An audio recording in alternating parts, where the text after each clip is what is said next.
Bismillah, bismillah, tes. Tes. Bismillah.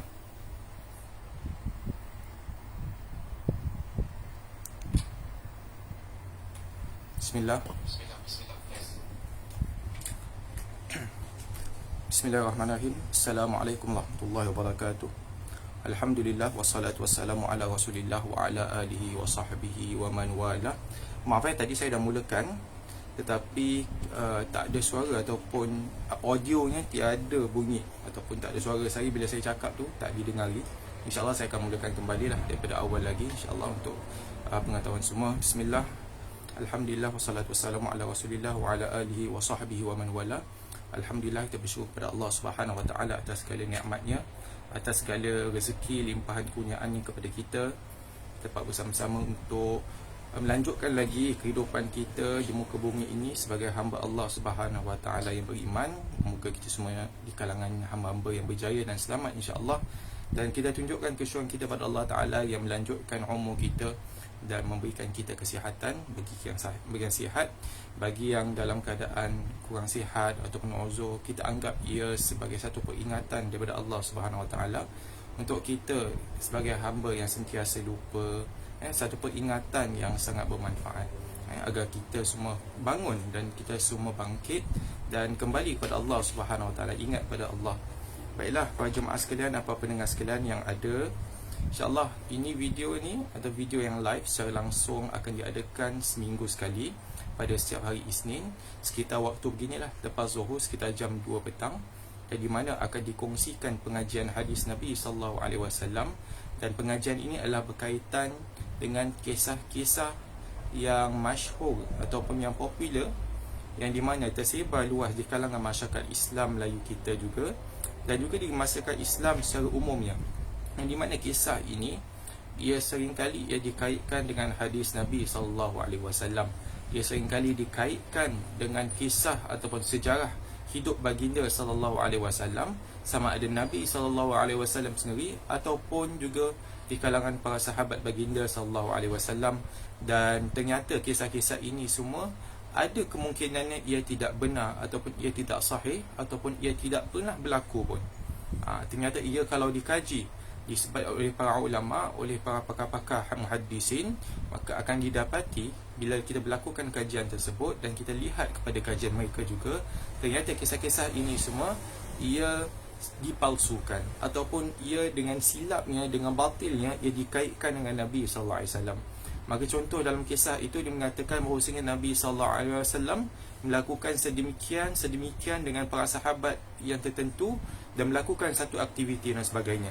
Maka ia tersebar dan diketahui, hatta diletakkan di dalam kitab-kitab, dinyatakan oleh orang kata tu pakar motivasi, hatta ada sebagian juga si kalangan asatizah yang tidak melakukan kajian, maka mereka ambil kisah ini dan digunakan sebagai bahan di dalam ceramah mereka.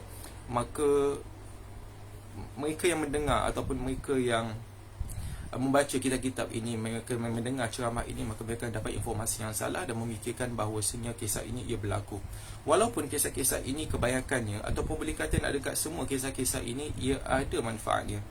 Dia ada pengajaran, dia ada faedah, ada teladan, ada pedoman yang kita boleh ambil daripada kisah-kisah ini. Kebanyakannya adalah kisah-kisah orang kata tu yang kisah yang ada kisah yang sedih, ada kisah yang membangkitkan semangat, ada kisah yang berkaitan dengan semangat dakwah, ada berkaitan dengan keimanan, ketabahan hati dalam orang kata tu menjalankan tugas sebagai orang Islam, menunjuk kesabaran dan sebagainya. Macam-macam sifat yang baik diketengahkan dalam kisah-kisah ini, macam-macam pedoman dan teladan yang boleh diambil. Cuma masalah dia adalah kisah ini ia dikaitkan dengan Nabi SAW. Dan dalam hadis yang Nabi SAW telah bersabda bahawasanya siapa yang berbohong ataupun berdusta atas nama aku, man kadzaba alayya muta'ammidan falyatabawa maq'adahu minan nar. Dalam hadis yang sahih baginda bersabda, siapa yang berdusta atas namaku dengan sengaja, maka dia akan disiapkan tempatnya di dalam api neraka. Dan kadang-kadang kita dikaitkan Nabi SAW dalam sebuah kisah, dan kita padahal ada yang tahu, ada yang maklum bahawasanya kisah ini ia tidak benar, bahawasanya kisah ini ia tidak sahih, ia tidak berlaku. tetapi kita kaitkan saja dengan Nabi sallallahu alaihi wasallam dalam, dan kita katakan bahawasanya kisah ini ada teladan. Tak apalah dia palsu, tak apalah dia ini tidak benar, asalkan ada pengajaran yang kita boleh ambil daripadanya. Kalau kita nak lakukan demikian, tak apa. Kita nak ambil pengajaran daripada kisah ini, tak apa. Tapi janganlah kita kaitkan dengan nama Nabi. Jangan kaitkan dengan nama sahabat. Jangan kita masukkan nama-nama mereka. Kerana apabila kita masukkan nama mereka, maka di situlah pendustaan berlaku. Dan Nabi SAW sabda dalam sebuah hadis yang berbeza, innal kadhiba alayya laisa ka kadhibi ala ahad. Yang bermaksud berbohong atau berdusta atas nama aku, dia berbeza, lain daripada berdusta dan berbohong atas nama orang lain. Kita kalau menipu ataupun kita berdusta atas nama orang lain, contohlah kita gunakan nama si fulan, kita kata bahawasanya si fulan ni dia telah mengatakan begitu-begitu, sedemikian kepada aku. Kemudian kita beritahu pada orang lain, ternyata si fulan itu dia dapat tahu bahawa kita gunakan nama dia. Maka si fulan dapat tahu, apa jadi? Si fulan pun kecil hatilah, dia pun marah dan sebagainya. Mungkin adalah perasaan-perasaan yang timbul, kita berbohong atas nama dia. Tapi kalau kita berdusta atas nama Nabi SAW, maka akan ada implikasi yang sangat besar, iaitu dosa yang sangat besar, seperti yang telah dinyatakan oleh baginda di dalam hadis. Nabi dah berikan amaran, maka perkara ini pasti telah akan berlaku pada Nabi SAW. Tahu bahawasanya ada golongan-golongan yang tidak, orang kata tu, tidak bertanggungjawab, yang pastinya pada masa hadapan akan menggunakan nama Nabi SAW sebagai sandaran ataupun sebagai, orang kata tu, dikaitkan dengan apa yang mereka hendak sampaikan, sama ada benar ataupun tidak. Kalau benar, okey, benar tak ada masalah. Tapi kalau yang tidak benar itu, maka itu bahaya. Kerana apa yang Nabi SAW kata, ia menjadi agama, menjadi satu sandaran, sesuatu yang boleh digunakan dalam agama, dikaitkan dengan syariat, dikaitkan dengan hukum hakam, dibuat hukum-hukum fikih dan sebagainya. Maka di situlah bahaya dia. Baiklah, itu adalah mukaddimah. Biasanya kalau kita nak mulakan satu pengajian, perlu kepada mukaddimah. Jangan kita masuk terus. Kalau kita masuk terus dalam pengajian tersebut, maka kita akan masuk seperti seakan-akan kita belajar sesuatu tanpa kita tahu apa topik dia berkaitan, subjek berkaitan. Jadi insya-Allah, kisah-kisah yang akan saya kongsikan, setiap video saya akan kongsikan satu kisah, dan kita akan lihat kisah ini daripada pelbagai perspektif. Pertama sekali kita tengok daripada sudut periwayatan hadisnya, kemudian kita lihat daripada sudut logiknya. Biasanya itulah pengajian hadis. Kerana hadis Nabi SAW ini, untuk kita pastikan kebenaran dia tu, kita kena kaji daripada segi sanad, dari segi jalan periwayatan dia. Ini adalah satu topik yang mungkin yang kurang biasa, maka ia akan sedikit berat. Tapi insya-Allah saya akan cuba sedaya upaya untuk memudahkan pemahamannya. Saya akan ringkaskan pengajian daripada segi sanadnya, dan kita akan lihat lebih kalau adalah dari segi logiknya.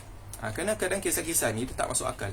Sama ada daripada segi keabsahan fakta yang ada, daripada segi sejarah, segi waktu, ataupun apa-apa saja dari segi logik, ataupun kenyataan-kenyataan yang pasti kita tahu yang dikaitkan dengan kisah ini. Baiklah, kisah yang pertama saya nak kongsikan adalah berkaitan dengan Nabi SAW. Kisah berkaitan dengan Nabi SAW dengan jiran Yahudi. Saya rasa pasti ramai yang di kalangan kita semua kita dengar ataupun pernah dengar tentang kisah ini, iaitu jiran Nabi SAW yang berbangsa Yahudi. Nah, kisah ini secara ringkas dia begini. Nabi SAW ada jirannya berbangsa Yahudi, yang di mana jiran dia ini, dia selalu ganggu Nabi SAW. Di antara gangguan yang telah dilakukan adalah seperti meninggalkan sampah-sampah di hadapan rumah Nabi, meninggalkan kotoran di depan rumah Nabi, meletakkan duri di jalan yang dilalui oleh Nabi SAW, pergi pulang ke rumah dan keluar ke rumah dan sebagainya. Maka dia kadang-kadang juga pada masa yang sama dia memaki hamun baginda SAW. Tapi kisah ini pada masa yang sama juga dia tunjukkan bahawasanya walaupun Yahudi tersebut ataupun bangsa laki Yahudi ini, dalam sebenarnya riwayat bukan laki tetapi wanita. Mungkin ada sebenarnya dengan kata dengan laki, ada kata dengan wanita.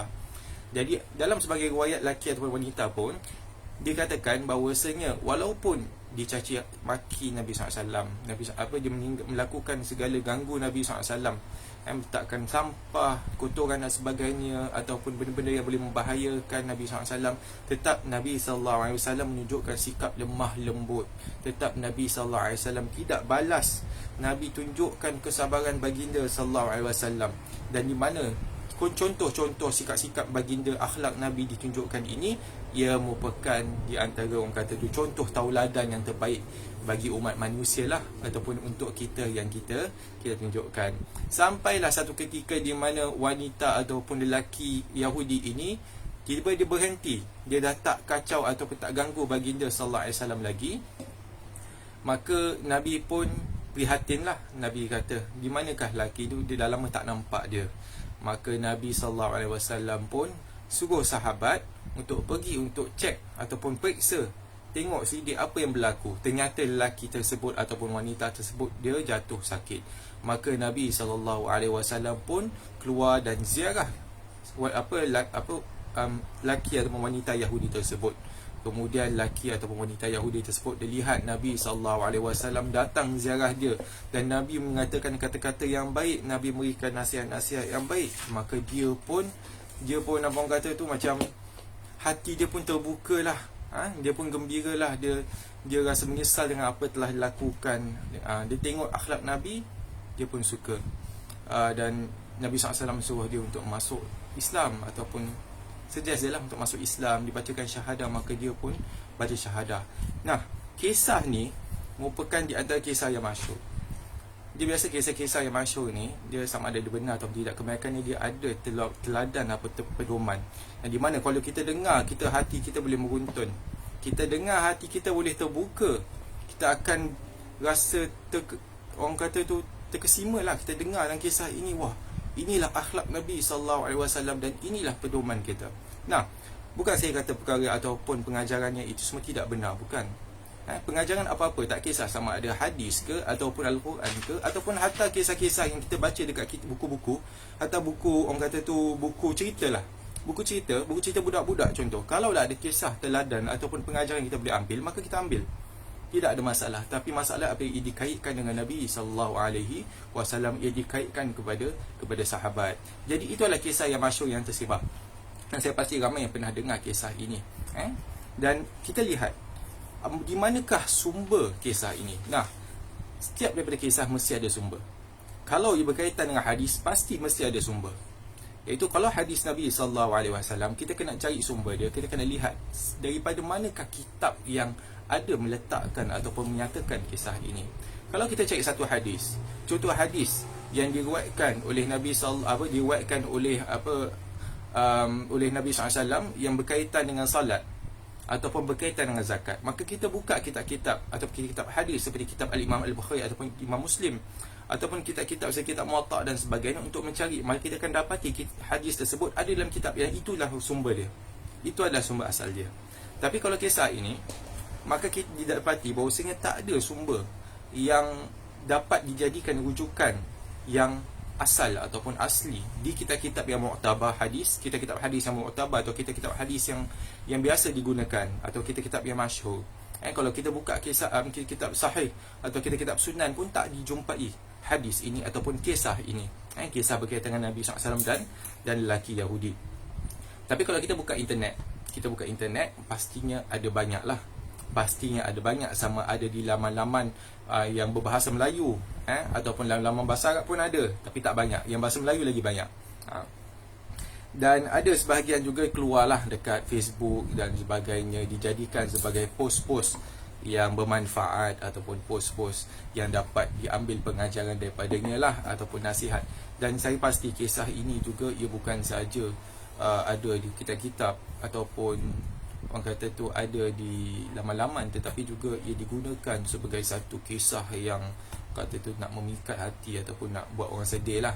Di kalangan ahli pakar-pakar motivasi pun pakai. Kalaulah ada pelajar-pelajar yang pergi camp-camp ataupun bengkel-bengkel berkaitan dengan apa orang kata tu akhlak, bengkel akhlak ataupun camp bina jiwa, jati diri dan sebagainya, sama ada di Singapura ataupun di mana-mana saja dekat Semenanjung Melayu kita. pastinya salah satu daripada kisah yang digunakan ataupun disampaikan oleh pakar motivasi adalah kisah ini, untuk menunjukkan sifat akhlak Nabi sallallahu alaihi wasallam dalam berdakwah yang perlu untuk kita ikut dan kita tuntuni. Jadi sebenarnya kita lihat daripada kisah ini daripada segi ilmu hadis dan juga dari segi logik. Pertama sekali dari segi ilmu hadis. Dari segi ilmu hadis, biasanya kalau kita ada hadis, kita nak cari sumber dia, kita akan buka kitab-kitab hadis. Dan kitab-kitab hadis tiada di kalangan pada kitab-kitab hadis yang mu'tabar ataupun kitab-kitab hadis yang masyhur, di kalangan kitab sahih ataupun hatta kitab sunan-sunan sekalipun, tidak ada kitab yang menyatakan hadis ini. Bila saya kata kitab, maksud saya kitab-kitab hadis yang mu'tabar, yang masyhur, yang banyak digunakan sandaran untuk orang kata tu untuk kita dalam mengkaji ataupun mencari hadis-hadis Nabi sallallahu alaihi wasallam. Kemudian kita lihat di sini.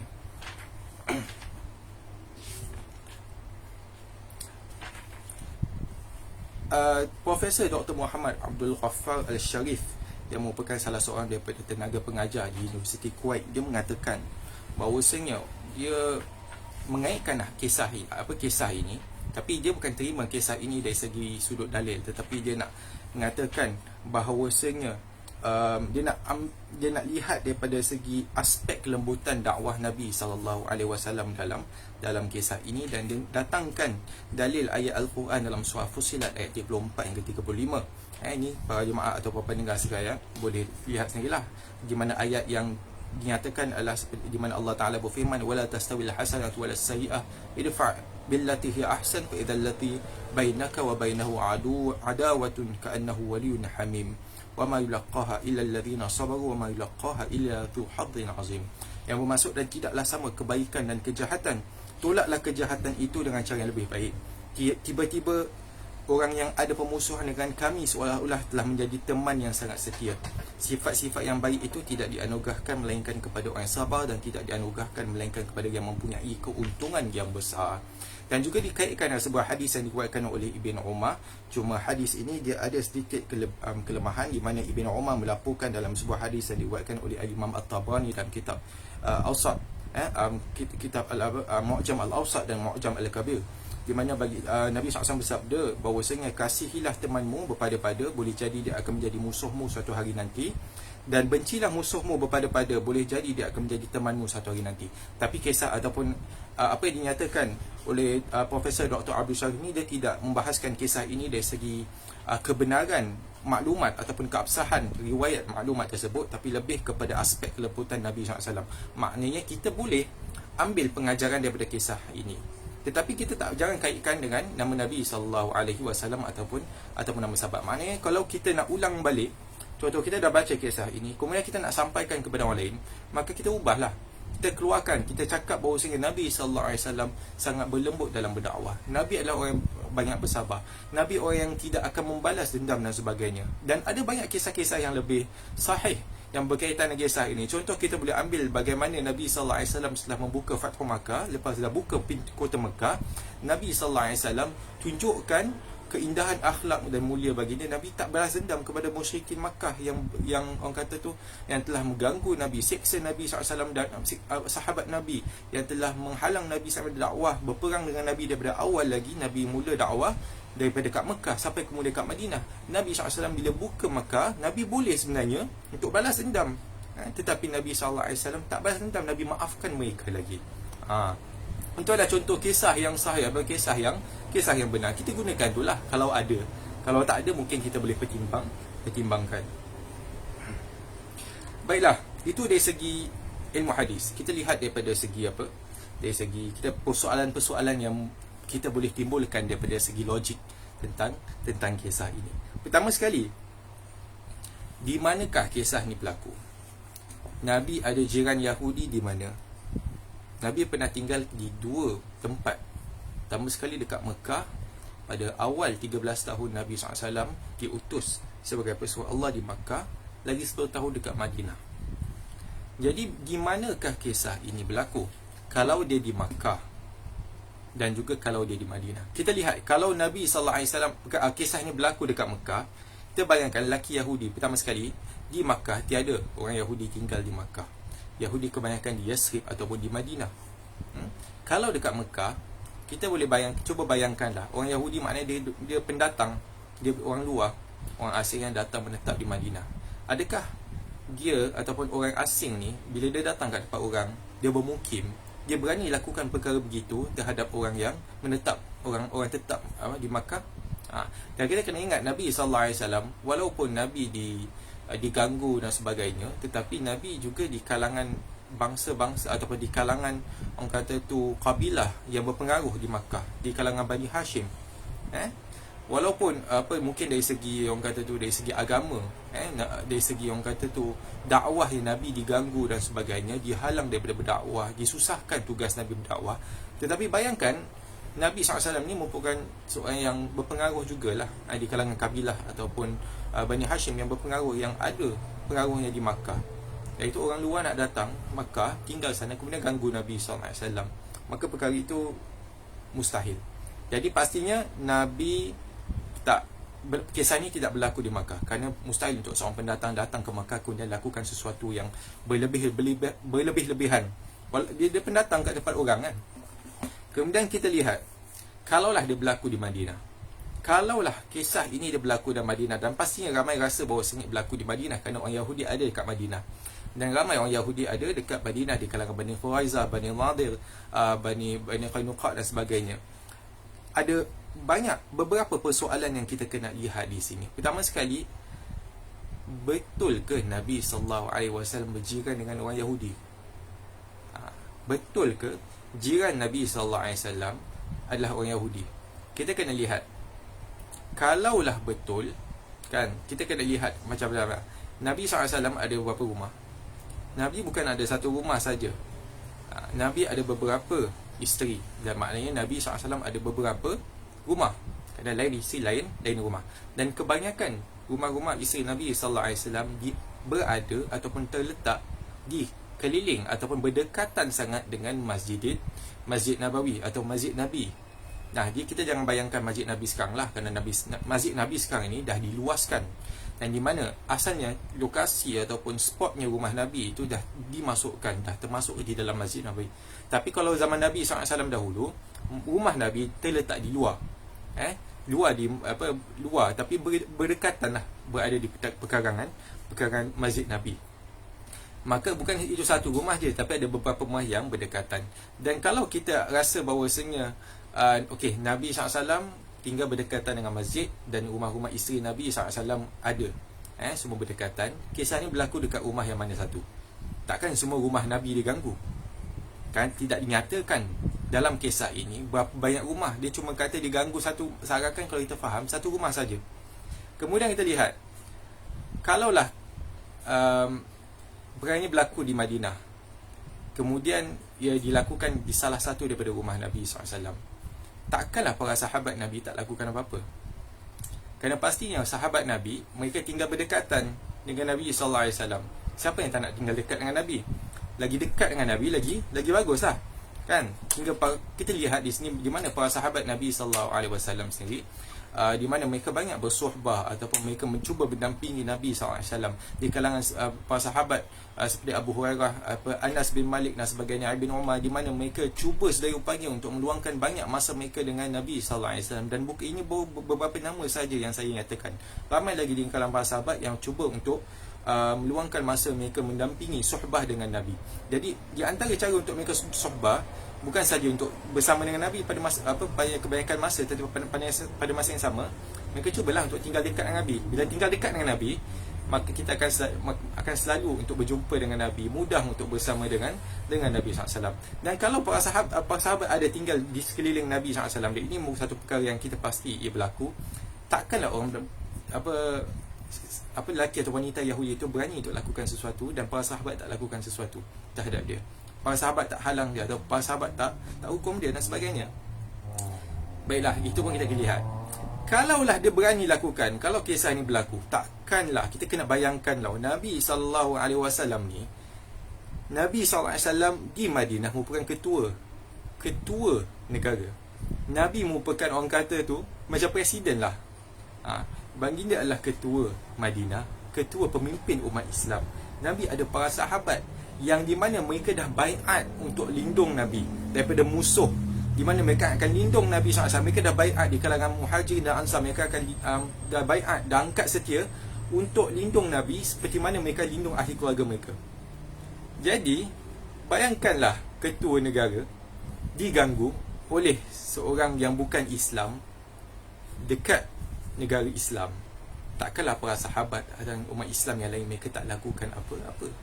Satu perkara yang sangat mustahil. Lagi satu fakta yang saya nak kongsikan adalah bangsa Yahudi di Madinah, ramai di kalangan mereka, di kalangan bangsa-bangsa ataupun kabilah-kabilah Yahudi seperti Bani Qainuqa ataupun Bani Nadir dan sebagainya, mereka tinggal di hujung ataupun pinggir Madinah, dekat ujung, dekat bahagian timur Madinah. Mereka tak tinggal dekat tengah-tengah. Mereka tak tinggal dekat tengah-tengah bahagian orang kata tu kota Madinah, dekat dengan pusat kalangan rumah Nabi, Masjid Nabi tu dikira sebagai pusat Madinah, di mana orang datang ke masjid, datang jumpa Nabi SAW dan sebagainya. Takkanlah ada satu Yahudi tiba seorang dia tinggal dekat tengah-tengah. Yang lain semua dengan biasanya kalau bangsa tu mereka tinggal bersama-sama. Kalau bangsa tu biasa mereka akan tinggal bersama-sama.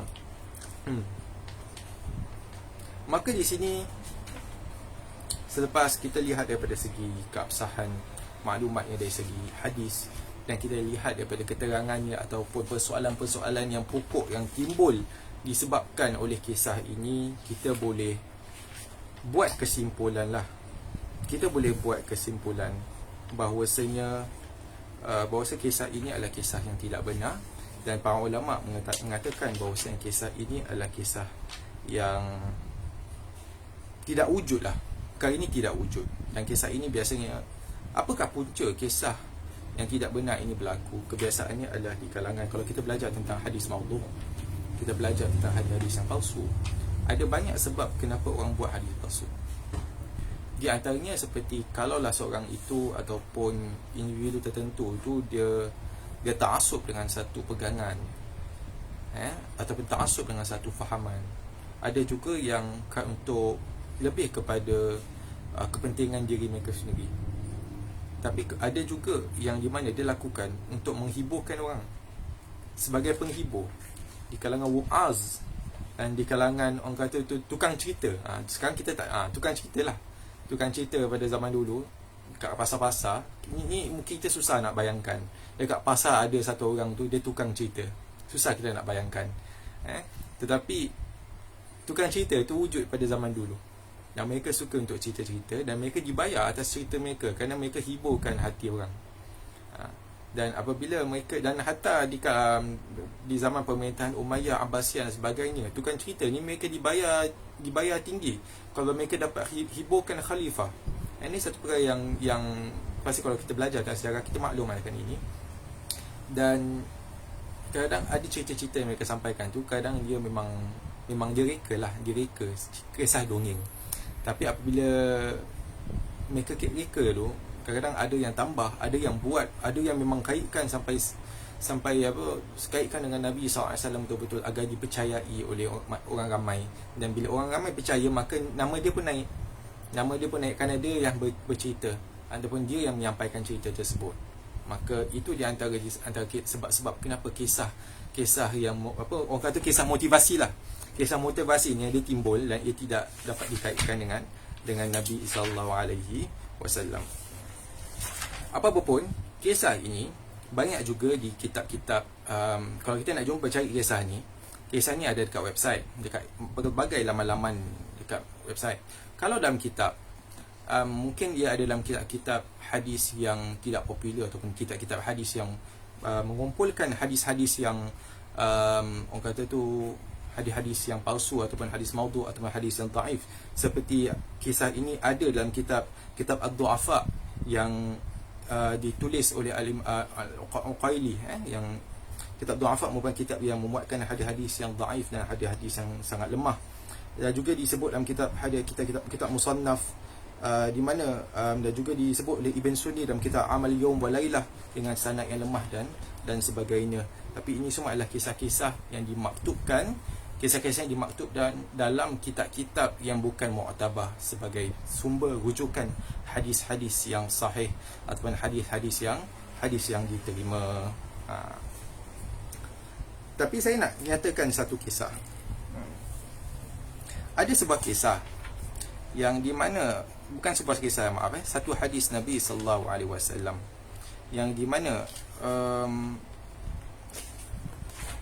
diriwayatkan oleh Al-Imam Al-Bukhari dalam kitab sahihnya, yang di mana ia ada kaitan sedikit dengan kisah yang tidak benar tadi, tapi dia tak nyatakan tentang wanita ataupun lelaki Yahudi ganggu Nabi, kemudian letakkan sampah dan sebagainya.